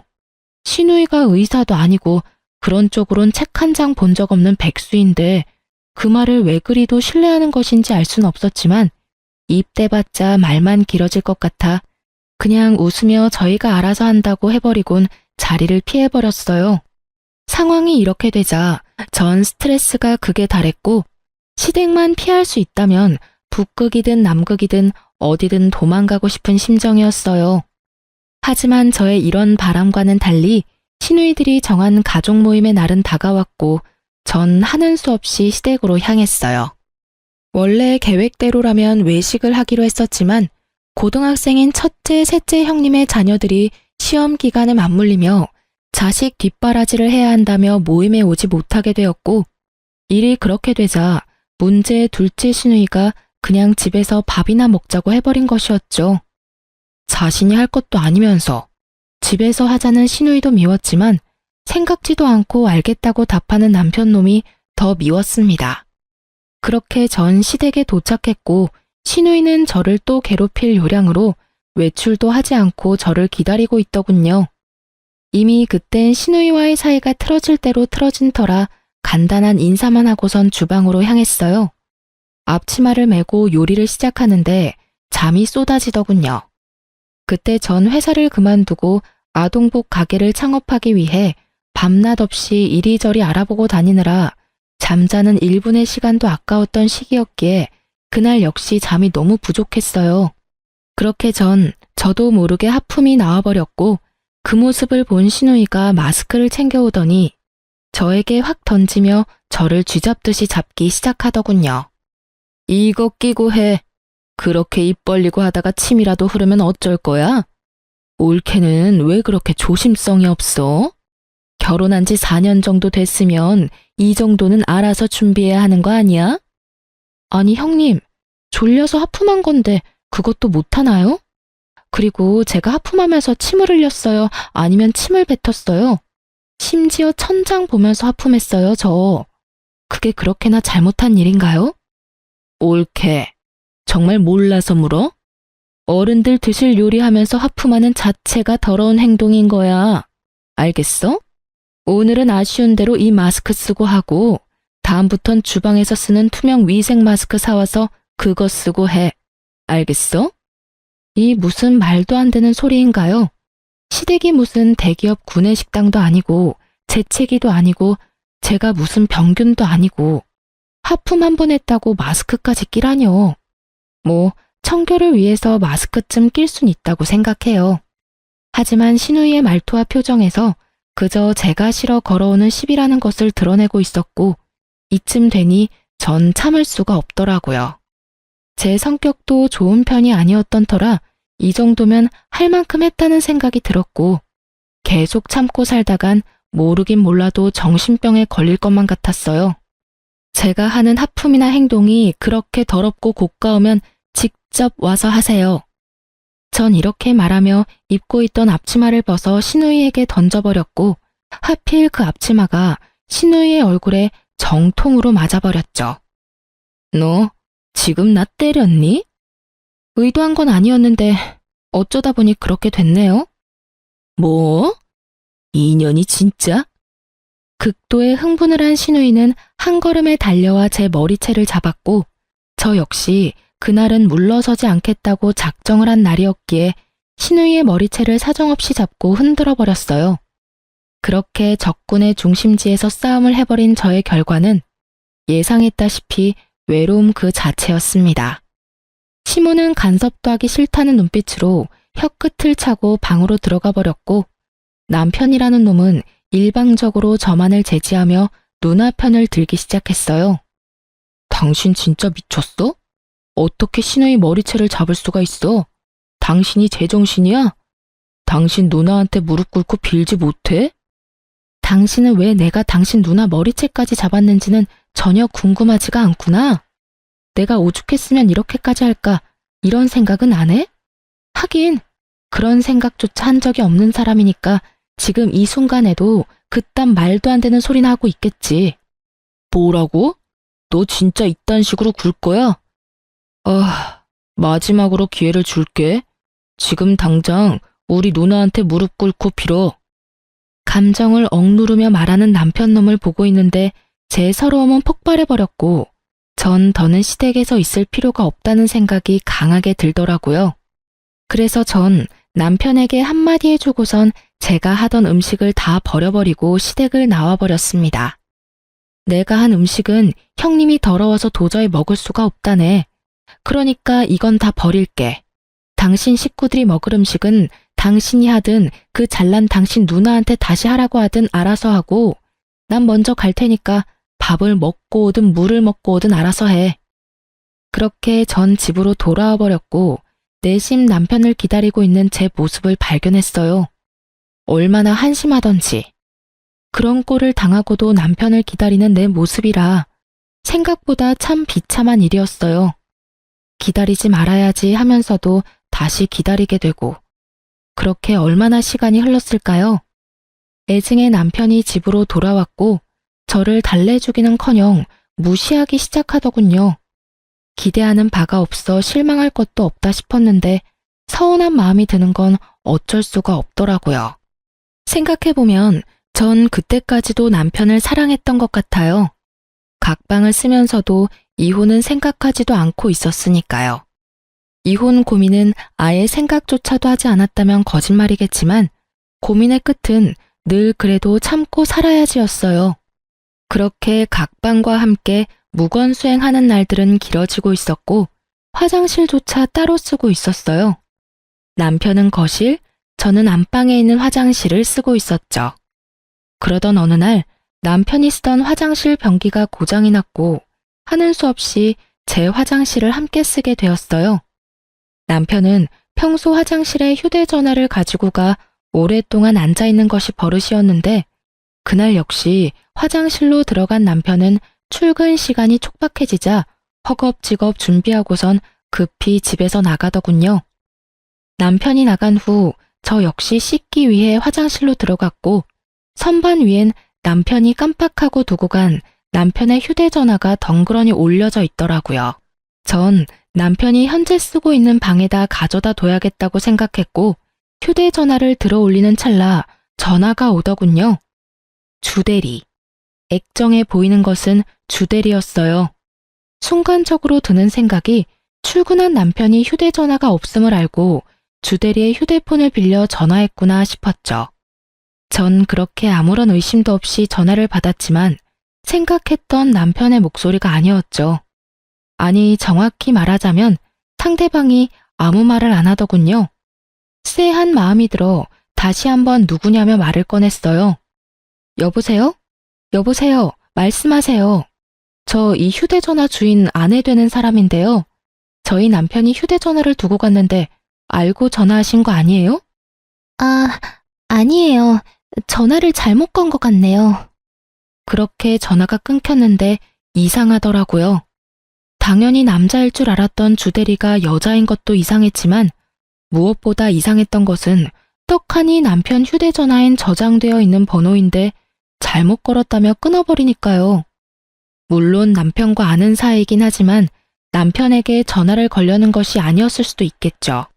하지만 저의 직감은 무언가 큰 것이 저를 기다리고 있다는 느낌이 강하게 들더군요. 전 남편의 휴대전화를 살펴보기로 했고 평소 남편이 비밀번호를 바꿀 때마다 탁상용 달력 뒤편에 메모한다는 사실을 알고 있던 전 쉽게 남편의 비밀번호를 알아내 판도라의 상자를 열게 되었던 거죠. 그곳엔 제가 미처 알지 못했고 상상하지도 못했던 사실들이 가득하더군요. 잠금을 풀어낸 저는 주대리와 주고받은 대화부터 찾았고 그건 어렵지 않더라고요. 대화가 상단에 고정된 상태였으니까요. 주대리의 정체는 여러분이 생각하시는 대로 회사 동료가 아닌 현재 남편과 만나고 있는 상간녀였어요. 더 충격적인 건 상간녀는 신우이의 소개로 알게 되었다는 것과 그 여자 역시 유부녀라는 사실이었죠. 아무리 제가 밉고 마음에 들지 않는다고 해도 동생에게 여자를 소개시켜주다뇨.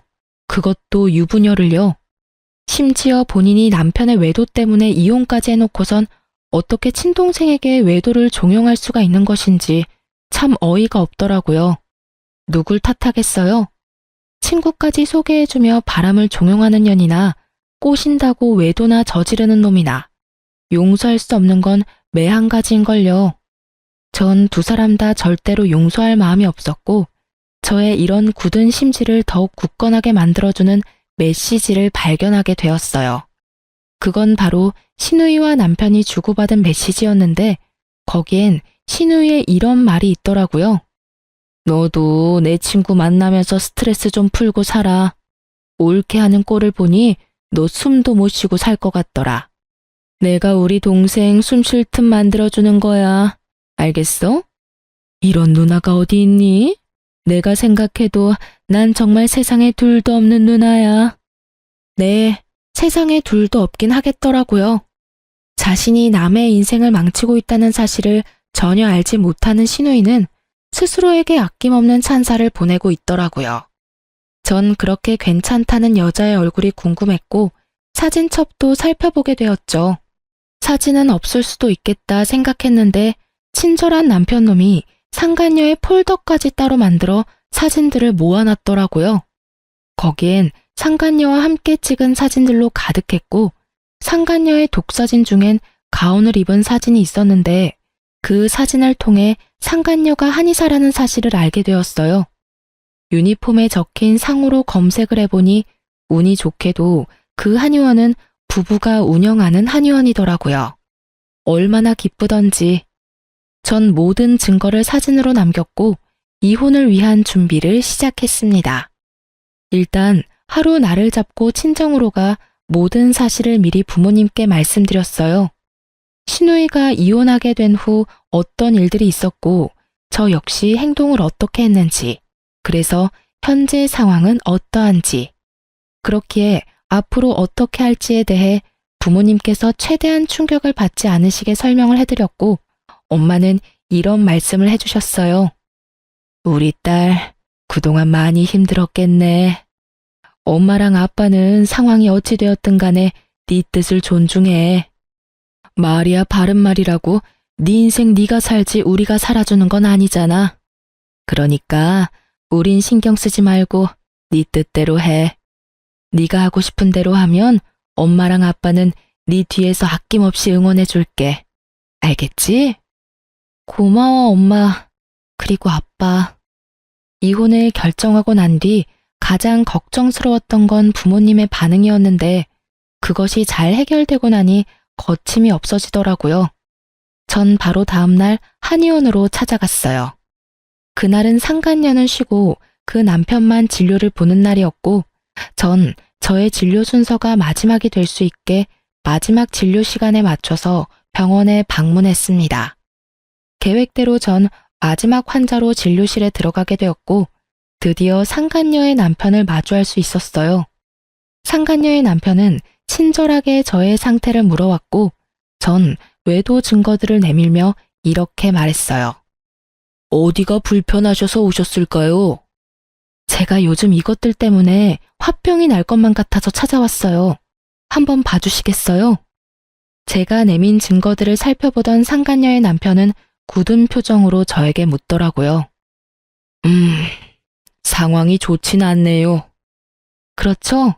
거기다가 두 사람이 어떻게 만나게 된 줄 아세요? 신우이라는 인간이 자기 친구를 자기 남동생한테 소개해줬다고 하더라고요. 그러니 제가 억장이 무너지고도 남겠죠?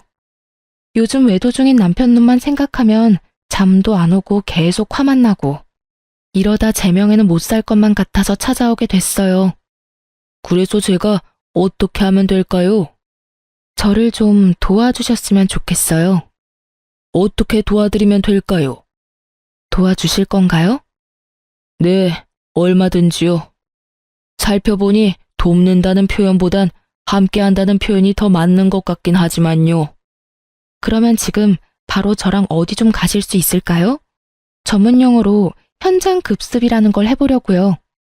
저의 제안에 상간녀의 남편은 말없이 고개를 끄덕이며 가운을 벗더라고요. 그렇게 저흰 남편과 상간녀가 있는 곳으로 향했어요. 모든 사실을 알게 된 날, 전 휴대전화에 위치 추적 앱을 하나 깔았었어요. 그리곤 혹시 모르는 상황을 대비해 앱 숨김 기능을 이용해 숨겨두었던 거죠. 상상도 못했겠죠. 제가 자신의 휴대전화를 봤다는 사실도, 몰래 앱을 깔아놨다는 사실도요. 이러한 사실을 알지 못하는 남편은 신나게 여러 장소를 오가더군요. 드디어 남편의 위치가 한 곳에 멈추고 저와 상간녀의 남편은 앱이 알려주는 곳으로 향했고 앱의 정확도가 떨어져 그 주변을 맴돌기 시작했어요. 그러던 와중 남편의 차를 발견하게 되었고 그곳에서 남편을 발견하게 되었습니다. 남편은 고급 레스토랑에 있었는데 옆자리엔 상간녀가 앞자리엔 시누이가 자리하고 있더군요.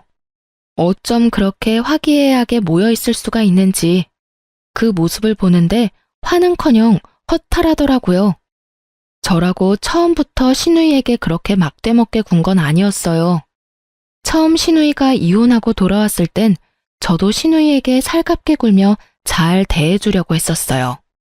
안쓰럽기도 했던 것 같아요. 다른 것도 아닌 믿었던 남편에게 배신당하고 돌아온 시누이였으니까요. 같은 여자로서 그리고 가족으로서 한 사람을 진심으로 보듬어 주려고 애썼었는데 그런 저의 마음을 짓밟고 막대했던 건 다름 아닌 시누이였습니다. 저에겐 그렇게 상식이란 없는 사람처럼 막대하더니 그곳에 웃고 있는 모습을 보는데 참 허탈하더군요. 남편의 미소도 마찬가지였었고요. 그런 저와는 달리 상간녀의 남편은 더욱 굳은 표정을 하며 그 인간들에게 다가가고 있더군요. 저도 그 뒤를 따랐고 아무것도 모르는 상간녀와 제 남편은 신우의 시선에도 아랑곳하지 않고 서로 음식을 먹여주며 손을 잡고 있더군요. 테이블에 가까워지자 저희를 먼저 발견한 신우이가 두 사람에게 빨리 떨어지라는 사인을 보내는 듯 했지만 눈치를 사이좋게 쌈 싸먹은 남편과 상간녀는 계속해서 애정행각을 벌이더라고요. 이윽고 저희가 테이블 앞에 섰을 때 놀란 상간녀가 남편의 손길을 뿌리치며 그 자리에서 벌떡 일어섰지만 이미 늦은 일이었죠. 이미 걸어오며 볼 꼴 못 볼 꼴을 다 본 후였으니까요. 자리에서 일어난 상간녀는 시누이를 손가락으로 가리키며 자기 남편을 향해 변명 섞인 설명을 하기 시작하더라고요. 그게 여보, 이게 어떻게 된 일이냐면, 당신도 내 친구 알지? 얘가 내 친구인데 남동생이랑 저녁을 먹고 있다길래 친구도 볼 겸 혼자 먹기 싫기도 해서 겸사겸사 합석해서 먹고 있었어. 정말이야. 어느 정도는 맞는 말이긴 하더군요. 두 사람이 남매 사이가 맞긴 하니까요. 상간녀의 되지도 않는 변명을 듣던 상간녀의 남편은 낮게 깔린 목소리로 말했어요. 넌 내가 병신으로 보이니? 뻔뻔하게 거짓말 좀 그만해. 서로 음식도 먹여주고 손도 주물럭거리면서 좋아 죽는 거 내가 다 봤어. 난 당신이 그런 식으로도 웃을 수 있는 사람인 건 또 몰랐네. 그렇게 행복했으면 진작 말하지 그랬어. 그러면 내가 미련 없이 놔줬을 텐데 말이야.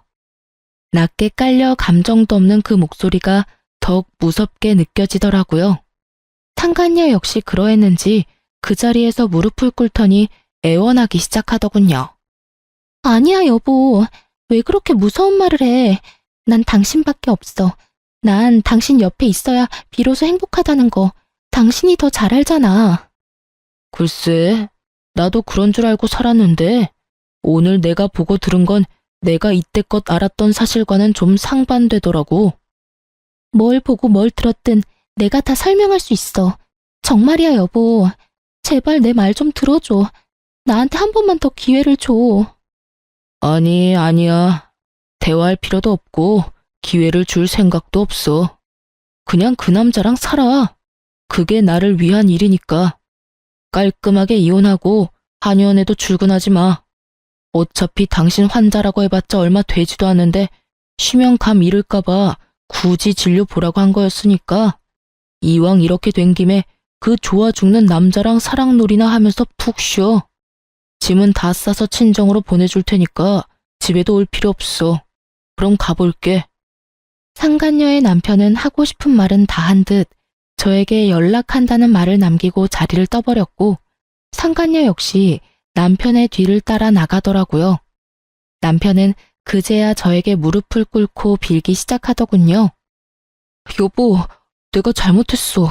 내가 미쳤었나 봐.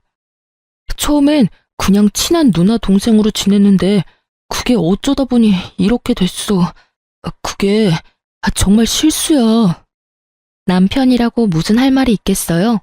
그냥 분위기상 빌기는 해야겠고 변명이라는 것도 해야 하니 아무 말이나 짓거린다는 느낌밖에 들지 않더라고요. 그렇지 않아도 이 상황이 유쾌하지 않은데 더 유쾌하지 않은 말이 신우이의 입을 통해 나오기 시작하더라고요. 넌 무슨 큰 죄를 지었다고 무릎까지 꿇어? 네가 잘못한 게 뭐 있다고? 잘못은 너보다 올케한테 있지. 그렇지 않아, 올케?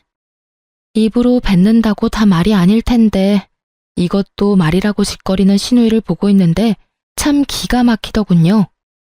계속 해보세요. 어디까지 헛소리 하나 드러나 보게요. 말이나 바른 말이라고. 그렇잖아. 올케가 내 동생 키를 얼마나 죽였어? 뻑하면 눈치 주고 잔소리하고. 그것뿐이야? 시댁하고 잘 지내보려는 노력도 하지 않고 말대꾸나 꼬박꼬박 하지를 않나? 신우이 머리채를 잡지 않나? 올케가 그딴 식으로 구니까 얘가 바람을 안 피우고 배기겠어? 아, 그런가요? 그래. 그리고 이제 와서 하는 말인데 애초에 두 사람 어울리진 않았지. 우리 동생은 좋은 대학 졸업해서 대기업 다니고 있는데 지금 올케는 뭐 백수잖아.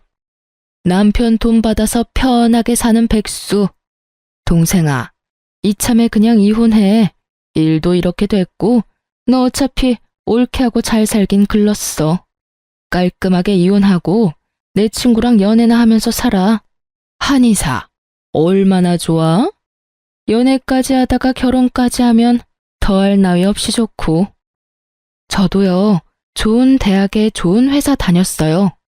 비록 지금은 꿈을 위해 회사를 그만두고 창업을 알아보고 있긴 하지만 생활비도 빠지지 않고 내고 있고요. 물론 창업 준비도 제가 이제껏 모은 돈으로 하고 있어요. 그런데 제가 왜 시댁에 빌붙어 살면서 일도 하지 않고 생활비조차 내지 않는 신우이에게 이딴 말이나 들어야 하는지 모르겠더군요. 어디까지 하나 들어보려고 했는데 할 수 있는 헛소리는 다 들은 것 같고 참고 더 들어줄 수도 없었기에 저 역시 참았던 말을 쏟아내 주었어요. 정말 궁금해서 물어보는 건데 형님도 남편 기죽이고 눈치 주고 해서 형님 남편이 바람 피웠어요? 그래서 이혼까지 당했고요. 뭐야? 너 말 다 했어? 다 했겠냐? 아직 한참 남았으니까 할 말 있으면 그때 해. 이혼당하고 친정에 빌붙어서 살면 조용히나 살지 이게 무슨 짓일까? 아무리 생각해도 내가 이해가 안 돼서 그래. 동생이 바람 피운다고 해도 말려야 할 판국에 여자를 소개해줘? 바람 피우라고 부추겨? 참 대단하다 대단해. 야, 너 진짜 내가 가만 안 둬? 나는 뭐 널 가만두고 싶어서 가만히 있는 줄 알아? 그 입으로 나오는 한마디 한마디가 워낙 다 개차반이라 내가 대꾸할 가치를 못 느껴서 가만히 있었어. 그런데 하는 짓도 쓰레기이니 내가 널 어떻게 해야 할지 모르겠다니까? 야! 고함을 지르며 금방이라도 저에게 달려들려는 신우이에게 전 상간녀가 먹던 와인을 그대로 뿌려버렸습니다. 남편 놈은 아무 말도 하지 않고 그저 바라만 보고 있었고 전 그런 남편 놈의 머리 위로 상간녀와 먹던 음식들을 부어버렸어요. 두 사람 다 제가 이 정도까지 할 거라 예상을 못했는지 어버버하며 와인과 음식을 닦아내기 바쁘더라고요. 쓰레기 같은 인간한테 딱 어울리는 꼴이다. 당신 이게 무슨 짓이야? 이 정도면 양호한 줄 알아. 오물을 확 부어버리고 싶은 걸 겨우 참았어. 너 아까 그 여자랑 아주 죽고 못 살더라? 한의사가 그렇게 좋았어? 사랑한다, 너밖에 없다고 난리를 부리더니 이제 와서 나한테 왜 무릎까지 꿇고 그래? 뭐? 실수? 넌 실수라는 단어의 뜻을 모르니? 그게 내가 미안해. 내가 정신이 나갔었나 봐. 남편은 다 기어들어가는 목소리로 고개를 숙였고 시누이는 와인을 다 닦아냈는지 저를 죽일 듯이 노려보고 있더라고요. 그 한심한 두 인간과 계속 같은 장소에 있었다간 큰일을 낼 것만 같아서 중요한 한마디만 던져주고 그 자리를 벗어났어요. 그만하자, 그만해. 우리 이혼해. 집은 한동안 내가 지낼 테니까 너는 네 누나랑 같이 가. 그렇게 전 집으로 돌아왔고 소식을 전해 들은 시모에게서 전화가 오더군요.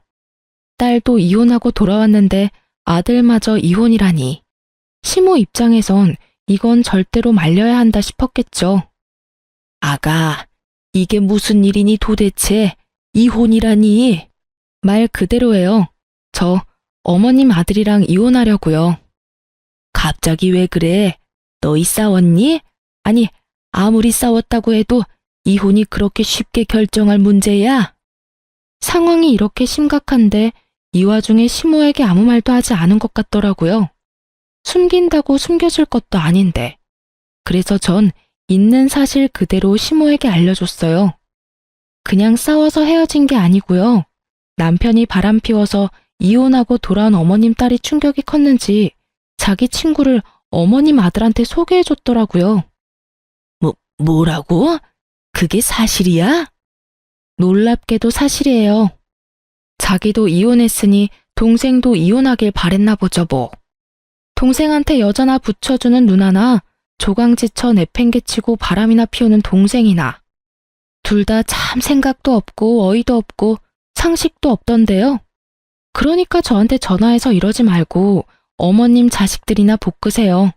전 이혼 준비로 바빠서요. 그럼 들어가세요. 모든 사실을 안 시댁에서 내심 두 사람을 쫓아내주길 바랬는데 두 사람이 그 모양 그 꼴인 건 이유가 있지 않겠어요? 모든 사실을 분명 다 알았을 텐데 시부에게선 이렇게 문자가 왔더라고요. 이야기 다 들었다. 내 이야기를 들어보니 우리 애들 탓만 아닌 것 같더구나. 자고로 집안에서 여자가 남편 내조를 잘해야 하고 시댁과의 관계에서도 여자가 잘했어야지.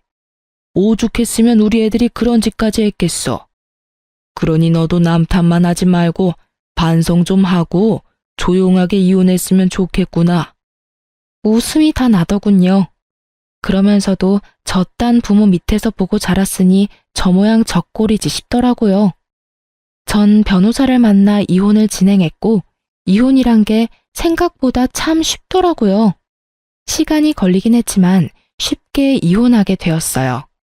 상간녀 때문인지 남편은 이혼 이야기를 꺼낸 저보다 이혼을 서둘렀고 제가 이혼 당시 원했던 공동명의 집도 시누이에게 청구했던 위자료도 비교적 깔끔하게 받고 끝낼 수 있었어요. 상간녀 소송도 함께 진행했고 소송 역시 제가 원하는 방향으로 끝이 났어요. 전 남편은 저와 이혼만 하면 꽃길을 걸을 수 있다고 생각했는지 법원에서 만난 전 남편의 얼굴엔 웃음꽃이 피었더군요. 상간녀도 이혼할 것이 분명하고 한의사니 돈도 꽤 있을 거라 생각했을 테니까요. 그 아니란 생각이 얼마나 웃기던지 저 역시 웃음으로 맞대응해줬네요. 밝게 웃는 제 모습에 기분이 뒤틀린 전 남편은 괜한 시비를 걸어오더라고요. 고맙다. 이혼하자고 해줘서. 덕분에 난 한의사 남편 되게 생겼네. 너도 알지? 그 여자 한의사인 거. 너한테 생각보다 돈을 많이 뜯겨서 속이 좀 쓰리긴 한데 좋게 생각하기로 했어. 그까짓 돈 또 벌면 되지 뭐. 그러니까 앞으론 각자 알아서 잘 살자고. 난 잘 살 건데 너는 어떨지 모르겠다. 어쨌든 무운을 빌도록 해볼게. 그게 진심에서 우러나온 마음은 아니겠지만 말이야. 그렇게 저와 이혼을 하게 된 전 남편의 앞날은 꽃잎도 보이지 않았고 그저 먹구름만 가득한 나날들이 이어졌어요. 제가 무사히 받을 거 다 받고 이혼했다는 소식을 전해 들은 상간녀의 남편은 그 길로 전 남편의 회사로 찾아갔고 그곳에서 난동을 피웠다고 하더라고요. 그 얌전하고 차분해 보이는 사람이 난동이라니. 쉽게 상상되진 않았지만 제대로 난동을 피운 건 맞는 것 같더라고요. 그 덕에 전 남편의 회사에 유부녀와의 외도로 이혼당한 사실이 알려져 진급도 물거품이 되고 권고사직 이야기도 오가고 있다고 하니 말이에요. 거기에다 전 남편이 믿고 있던 상간녀는 알고 보니 내세울 것은 한의사라는 것 하나뿐인 찢어지게 가난한 집 딸이라고 하더라고요. 그러거나 말거나 전 남편은 이혼하며 한몫 크게 떼 나올 수 있을 거라고 큰 꿈에 젖어 있는 것 같은데 그건 그야말로 꿈과 같은 것이었죠. 가난한 집 딸은 시집을 갈 때 맨몸으로 시집을 가게 되었고 그런 상간녀를 너무 사랑한 상간녀의 남편이 집안의 반대에도 불구하고 결혼을 진행했다고 하더군요.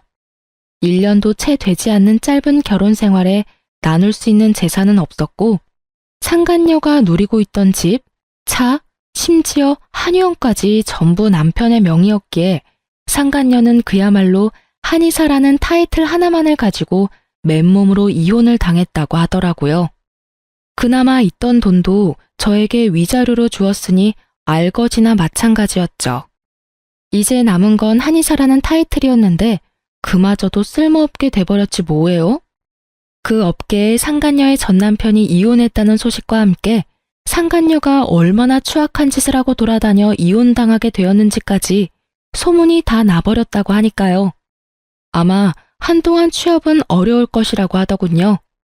남편도 상간녀도 가진 것이 없으니 개업은 더욱 힘든 일이겠죠?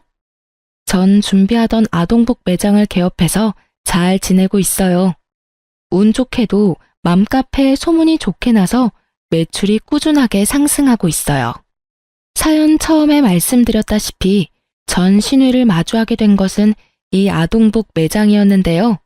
글쎄 전 신우이가 아이 옷을 사러 왔더라고요. 제가 알기론 전 신우이의 아이는 아동복을 입을 나이가 아닐 뿐더러 자기 배 아파서 낳은 자식도 버리고 이혼한 여자가 애 옷을 살 리가 없을 텐데 이상했어요. 혹시 제가 매장을 열었다는 소식을 듣고 난동을 부리러 왔나 생각하던 찰나 전 신우이의 일행을 발견하게 됐어요. 그 일행의 정체가 누구냐면 말이죠. 놀라지 마세요. 글쎄 전 신우이의 신우이들이더라고요. 그것도 3명이요. 얼마나 웃었는지 몰라요. 저를 그렇게나 죽으라고 괴롭히더니 꼴에 재혼한 집이 신우이가 3명인 집이라니. 운명이란 게 참 얄궂지 않나요? 어쨌든 전 신우이의 그 당당하다 못해 싹 수 없는 모습은 온데간데 없고 신우이들에게 모진 핍박과 홀대를 당하고 있더라고요. 얼마나 혹독한지 순간 불쌍하다는 생각이 들 뻔했지 뭐예요? 저를 발견한 전 신우이는 애써 저를 회피했지만 전 일부러 그 근처로 가 옷을 골라주기도 하며 전 신우이 곁을 떠나지 않았어요. 살펴보니 짐이 꽤 많던데 그조차도 전 신우이 손에 다 들려있더라고요. 옳게 똑바로 좀 들어. 혹시나 해서 하는 말인데 바닥에 내려놓을 생각도 하지 마. 그거 다 비싼 거야. 올케가 변상할 수 있는 그런 가격대가 아니라고. 그러니까 언니 내 짐도 잘 챙기고 있죠? 그 화장품 자칫하면 망가진다고요. 혹시나 망가지면 난 가족이고 뭐고 없어요? 언니가 다 물어내야 한다고요. 아 맞다. 올케 식당 예약은 했지? 거기 예약 안 하면 자리도 없어. 오늘은 꼭 스시 먹고 싶은데 했지? 아, 형님, 그게 제가 깜빡했어요. 어떻게 하죠? 그걸 나한테 물으면 어떡해. 내가 분명 잊지 말고 예약하라고 했잖아. 올케는 머리가 나빠? 아니, 아무리 머리가 나쁘다고 해도 그 쉬운 일도 못하면 어떡해? 아, 정말 짜증나. 꼴도 보기 싫으니까 떨어져서 따라와. 그러게, 내가 격 떨어지는 애랑 결혼하면 안 된다고 그렇게 말렸는데 초혼도 아니고 이혼이요 뭐가 좋다고 결혼까지 해서는 아, 짜증나. 떨어지라니까. 내 말 안 들려? 죄송해요, 형님. 그렇게 전 신우이는 구석진 곳으로 가 고개를 숙이고 있더라고요. 정말 그 모습을 보는데 제가 사람을 착각했나 하는 생각마저 들더군요. 새 여자는 쇼핑을 마쳤는지 계산대 앞으로 왔고 저는 저희 가게에서 제일 잘 나가는 양말과 손수건을 챙겨주며 새 여자에게 이렇게 말했어요. 여러모로 고생이 많으시네요. 앞으로도 수고해주세요. 화이팅입니다. 시집살이 시키는 것도 고생이 많고 앞으로도 잘 부탁한다는 뜻이었어요. 제 말에 의아해하던 새 여자는 의아함도 잠시 저에게 친절하다면서 칭찬을 하며 감사하단 말을 전한 후 선물을 챙겨 나가더군요. 그 뒤를 대역 죄인처럼 쫓아가는 전 신우이의 뒷모습을 보고 있는데 정말 10년 묵은 채증이 내려가는 기분이더라고요. 모든 사실이 밝혀지고 난 후에도 미안하단 사과도 한마디 없이 당당한 전 신우이의 모습에 우라가 치밀어 올랐는데 그 우라가 한 방에 쑥 하고 내려가더군요. 그렇게 떠난 전 신우이는 다시 가게를 찾아오거나 하는 그런 일은 없었어요. 그 성정에 반성이라는 걸 했을 리는 없고 그딴 꼴을 보였으니 부끄럽기도 했겠죠. 전 요즘 바쁘게 살고 있어요. 오직 오프라인으로만 진행하고 있던 일을 이제 온라인 스토어도 함께 진행해 볼 예정이에요. 여기저기 살펴보니까 라이브 방송도 많이들 하시는 것 같아 시간 날 때마다 공부하고 있답니다. 제가 열심히 하는 만큼 결과가 따라와 주겠죠? 바쁘긴 하지만 하루하루가 참 보람차고 행복하네요. 이로써 저의 긴 사연도 끝이 났어요. 긴 사연 들어주신 여러분 감사합니다.